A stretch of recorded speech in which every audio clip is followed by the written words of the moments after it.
Tulad ng sinabi ko noon, kung balak mong magsimula ng vulcanizing business, dapat ikaw mismo alam mo ang skill na to. Bakit? Tulad ngayon, absent ang isang tao ko. Marami ng customer. Bilang may-ari, ayaw kong pinag-aantay ang customer dahil mahalaga ang oras sa ating lahat.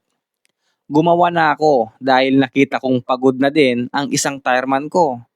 Isipin mo na lang to, kung magtatayo ka ng vulcanizing shop tapos wala ka talagang alam, may kapital ka lang kaya nag-hire ka ng tireman, hatian, porsyentuhan o kahit anong pasahod yan. Sa oras na hindi niya magustuhan dahil mahina pa ang kitaan at bigla kang iwan ng walang paalam, paano na? Di yung shop mo nakatenga, ilang araw sarado, lalo na kung di ka kaagad makahanap ng panibagong tao. Paano na? Lugi na. Kaya payo ko, aralin mo ang skill na to.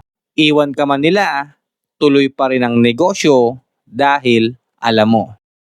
At bago ko makalimutan, sa nagsabing kami ay scam dahil dapat daw padala muna bago bayad, eto panoorin mo. Shout out sa iyo, Emerson B. Giyang ng Purok 2, Baton Lapok, Botolan, Zambales.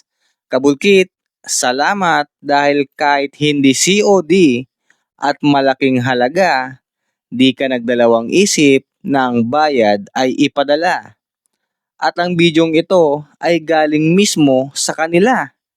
Dahil sabi ko, bago buksan, pakibidyuhan.